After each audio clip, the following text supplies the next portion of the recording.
You're listening to the Online Business Blueprint brought to you by PlatformLaunchers.com. I'm John Stange, and it's great to have you with us this week, as always, because here we talk about building and growing and monetizing your online platform. We talk about taking your passion, turning it into a platform, and helping you earn a paycheck. I want to let you know that you could stop by PlatformLaunchers.com for all sorts of help, including just downloading a free copy of our 21-day platform development planning guide that'll help you chart out and plan out the building of your online platform. So I hope you'll take advantage of it. PlatformLaunchers.com. Now, this week, our topic is audience building. And specifically, we're going to be talking about how to grow your audience when you don't have a large following. How to grow your audience when you don't have a large following. This is something that people wonder about. I often had, in the past wondered about this, certainly because if you're trying to build an online platform, if it doesn't actually reach people, what point does it really serve? You want it to be something that's not just content creation for the sake of content creation. You actually want the content that you're creating to connect with people and to make an actual impact. So we're talking about how to grow an audience when you don't have a large following. And I have some helpful suggestions for you that I hope you find rather beneficial as you build your online platform. But let me set this up this way, and I'll tell you about a message I got just a few days ago. So it was a few days ago, I received an email from someone who is friends with many of the people that I'm friends with, and I've heard his name before, and he and I feel like in a secondary way sort of knew each other, at least knew about each other, yet we had never met in person. And he said, basically, and I'm summarizing here, but he said that he'd love to chat at some point about a variety of subjects, including online platform development. I didn't realize that that was something that he was interested in, but that's something that he said he'd like to talk about. And I thought, well, that'll be wonderful. This man lives about 2 hours from me, but it just so happened that I was going to be in his city yesterday. And so I said, you know what? Your email came at a good time because I'm actually going to be right where you live on Monday. So this was yesterday as I record this. So I suggested that we meet for coffee while I was local, and that's exactly what we did.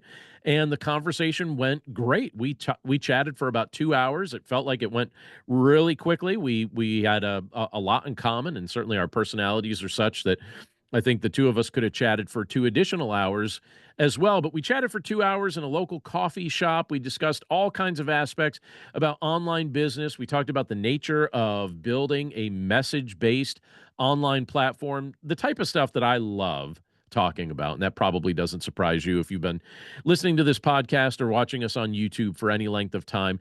Now, this gentleman's in the early phase of building his platform, but he's already experienced a healthy amount of success. And I told him that his teachable spirit and the consistency that he's already demonstrated with building his online platform, that it's going to serve him extremely well as he continues to build what he's been working on. But even with his initial success, he asked me the question that I think is relevant for it's relevant for so many of us online entrepreneurs, but particularly relevant for those who don't yet have a large following. And again, this is our theme tonight, but he asked me the question, how can you grow your audience? And he also wanted to know how to build momentum. So how can you grow your audience and build momentum that leads to audience growth? So that's what we talked about, and that's what we're going to be talking about right now. And because that's such a relevant question for all of us, and because that's a question I receive regularly, I wanted to share with you the advice that I gave to this new friend. I wanted to let you know what I told him and basically just break it down into a brief podcast episode because I know that it's the type of thing that a lot of us think about, and I'm certain it's going to be helpful. I also am certain that if you combine this advice with consistency, like my friend is certainly doing, and receive it with a teachable spirit, I'm certain it's going to help you develop your audience as well. And one more quick thing I'm going to mention before I go into the specifics here. There are multiple ways to build an online audience. You can pay to develop an advertising strategy if that's something that you have the budget for, although most people, especially when they're starting out, don't have a budget for that sort of thing. But you could do that. You could pay for an advertising strategy if that's something that you feel like you have the budget for. You can also utilize social media to build your brand if that's something you feel particularly comfortable with. But since I don't do either of those things to build an online audience, you're going to notice that the suggestions that I'm about to offer don't utilize either of those two approaches. I don't pay for advertising. I'm not opposed to it. And I also really don't use social media a ton to build my business. Again, I'm not opposed to it. If those things work for you, definitely do them. If you have the budget for it and the time for it and the inclination to do it, definitely do that. But before I give you the specifics of what I'm about to share, I just want to let you know you're going to notice those two things missing. And that came up in my conversation with this gentleman yesterday as well, because most people assume that if you're going to build something online, you need to be utilizing social media to do it. That is a wonderful tool to use if you like using it. It's also wonderful to be able to pay for advertising if you have the budget to do it. They're just two things that don't interest me as much as some of the other options. So now let me give you the options that I have utilized.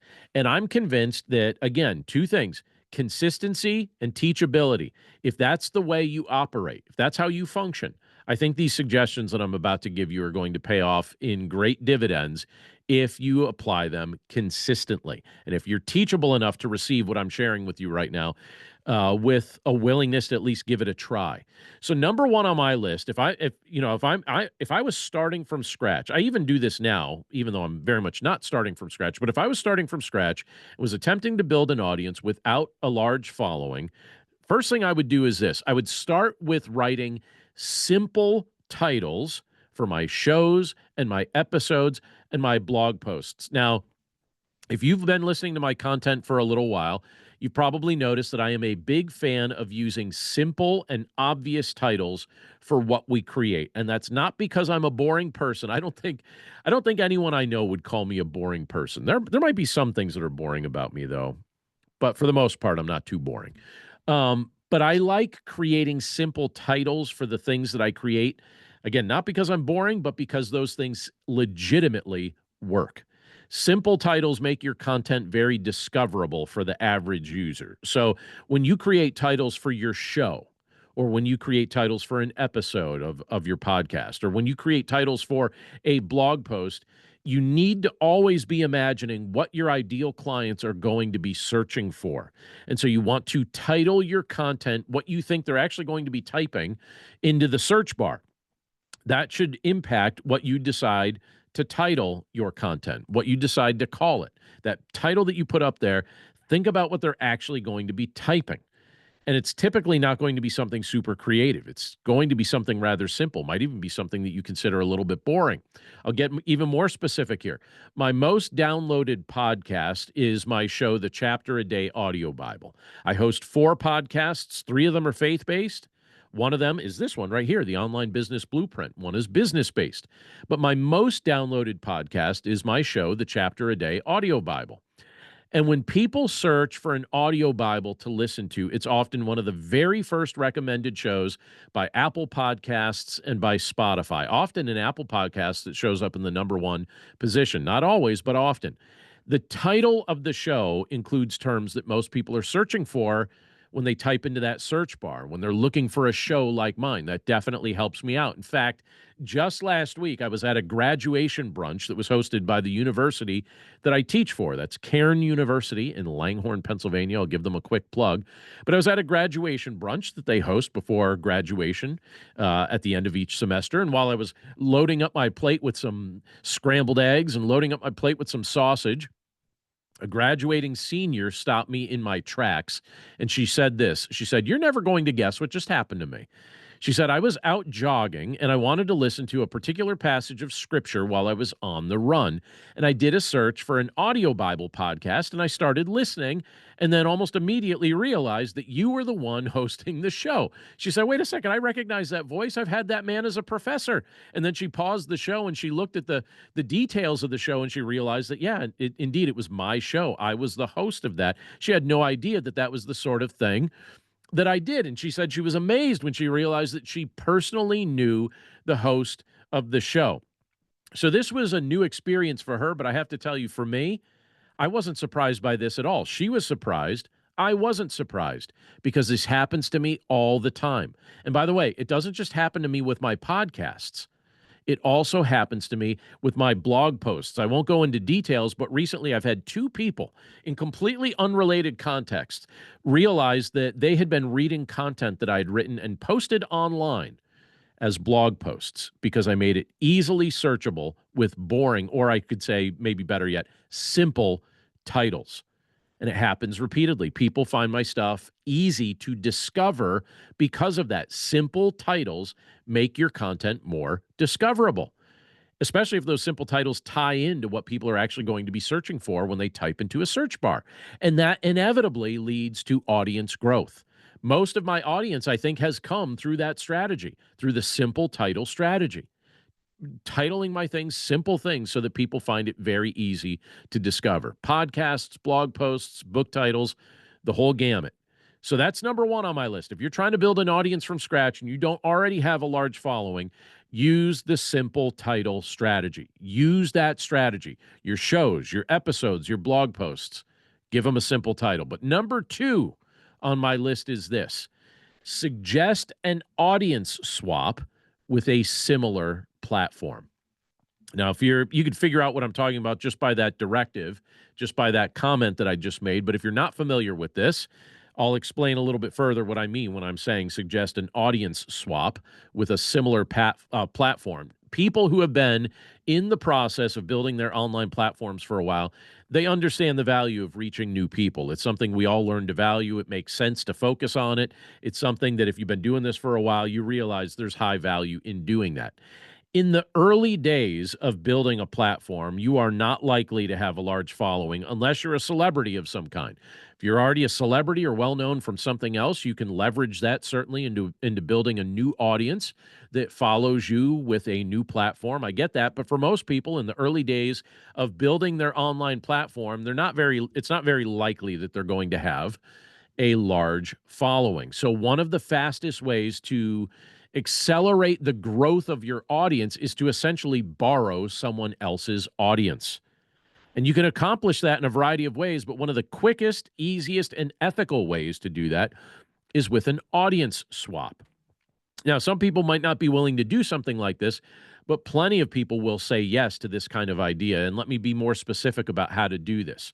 The idea is this: if you have a podcast, offer to play one of their episodes on your feed with the understanding that they would do the same for you. So, you're basically just swapping episodes. You're saying, look, I'm going to add your episode to my feed as a bonus episode that will introduce my audience to your content. Maybe even record an introduction for it and let people know that you're doing that very thing, and let people know it's a podcast that you recommend. Offer to do that for someone, and then ask them to do that very same thing for you.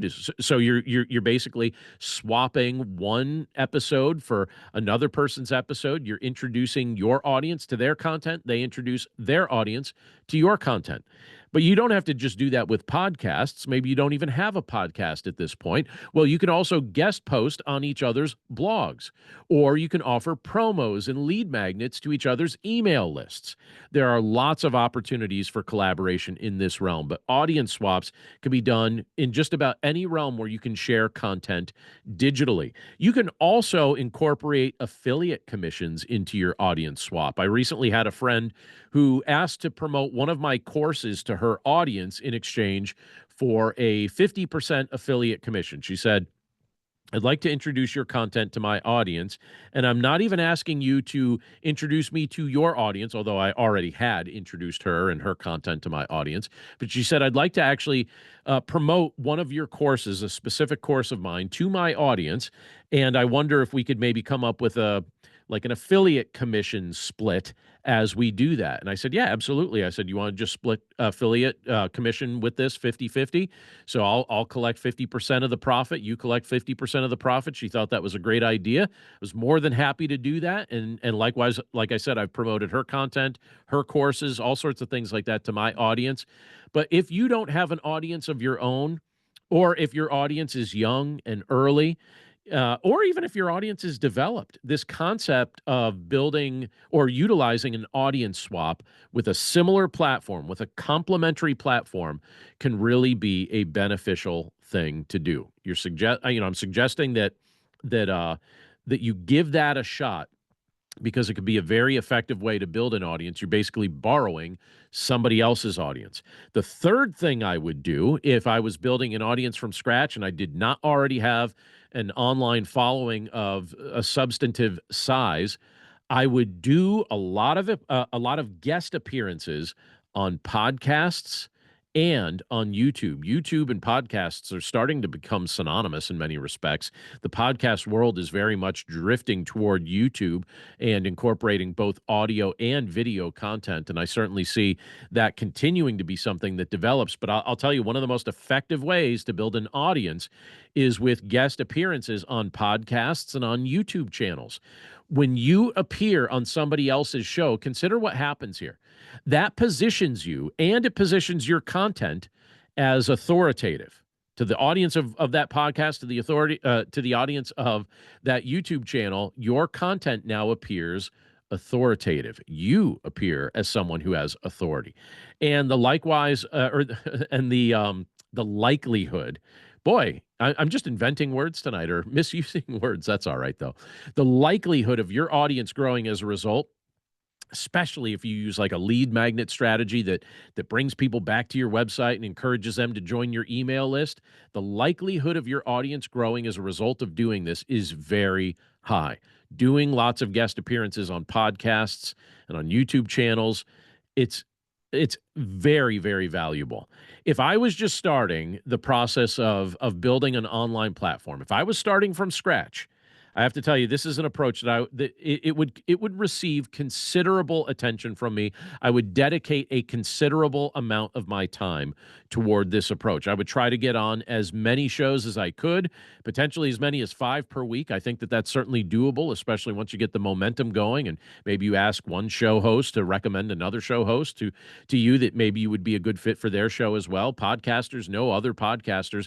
This is a proven approach to building an audience, and one that I would highly, highly recommend. And even as I hear myself advising you to do this, I have to tell you, this is something that I've got on my radar as something that I'm personally going to be doing a little bit more of in the near future, especially right now while I'm in between semesters and I have a little bit extra time doing additional podcast interviews. So if you're listening to this right now and you want to invite me to be on your show, I'd love to be a guest. Just shoot me an email, john@platformlaunchers.com. But this is something I would recommend to you as well. Do a lot of guest appearances on podcasts and on YouTube. It's highly, highly valuable. But I also want to suggest something. This is number 4 on the list for us this week. And this matters. This matters more than I think sometimes people realize it matters. But number 4 on my list, if you're trying to build an audience and you don't already have a large following, make sure you stay consistent with your own brand as well. You want to publish weekly. You want to develop your tribe. You have to stay consistent while you're doing some of these other things in media. And I have to say, as much as we love thinking through various promotional tactics, we just need to stay consistent with our own brand as well. If we only publish content when we feel inspired to do so, we will not gain momentum. You can't just publish content when you feel inspired to do so if you want momentum to build. You have to publish. I would recommend that you at least publish weekly. We have to publish weekly. For some of us, we might even want to consider getting so bold as to publish daily, but at least publish weekly. And notice that I said be consistent with your own content, but also develop your tribe. Well, how do you develop your tribe, your audience? As people reach out to you, and they certainly will over time, people are going to start reaching out to you if they're connecting with your content. As people reach out to you, respond to their messages promptly. Respond promptly. Sometimes people are going to write to you to say thank you for the help that you've just given to them. Respond to them quickly. Sometimes they're going to have questions. Well, in the early days of building your online platform, you're probably going to have time to answer those individualized questions. So give them an answer, even if it's something quick. It shows that you respect your audience. And if they understand that you respect them, they're going to respect you. And it builds a tribe. It builds community. It helps it to become cohesive because people connect with you and you connect with them. I would encourage you to dedicate time and hopefully the same time every week to developing and publishing your content consistently for your platform. Make it part of your weekly rhythm. I manage two primary online platforms, platformlaunchers.com and BibleStudyHeadquarters.com. And what I do is I block off 2 days per week, a portion of 2 days, not even a full 2 days, just a portion of those 2 days to manage both of those. So I block off time on Sunday evenings to manage BibleStudyHeadquarters.com. And I block off time on Tuesday evenings to manage PlatformLaunchers.com. It's just a few hours. Sometimes it can be as little as an hour or two per week to manage the ecosystem of what you're building. But when you do that, you do that consistently, it really does help with your audience building as well. And I have to tell you, the net result of being very, very consistent with my online platforms, with my content creation, it's enabled my it's enabled my audience to grow because many of them would tell me that they look forward to the weekly content, or in some cases, the daily content that I'm producing. And I create it for them each week or each day, and people know that they can look for it and that it's absolutely going to be there. And that consistency with content creation, that dedication to my overall online platforms has definitely helped when it comes to audience building. I'll tell you what, building an audience, it's not impossible, even if you're just starting out. It's not an impossible thing, even if you don't have a big following. And by the way, it's honestly not that difficult either, particularly if the content that you're creating meets needs and solves problems and is delivered in a professional manner. Give these suggestions a try. I'm saying start out with like a simple title strategy, right? Simple titles for your shows, episodes, blog posts, that sort of thing. And then I'm suggesting an audience swap with a similar platform. I'm also suggesting that you do a lot of guest appearances on podcasts and on YouTube. And then number 4, that you make it your goal to have a consistent day where you create content for your online platform and manage your online platform. Do it at the same time every single week, over and over and over again. I'm saying if you give these suggestions a try, I'm certain that if you have the right idea for the content you're creating, I'm certain that these suggestions are going to help you build an online audience. Again, even if you're not starting with a large following. And as these things work, do me one more favor, and that's this. Reach out to me at john@platformlaunchers.com. So my email, john@platformlaunchers.com, and just let me know how it worked. I'd love to hear from you. But that's it for us this week. Thank you so much for tuning in. It's always a blessing to be able to spend this time with you. I hope you have a wonderful week. I hope as you implement these ideas, they are highly successful and highly fruitful for you. And I look forward to catching up with you again right here next time.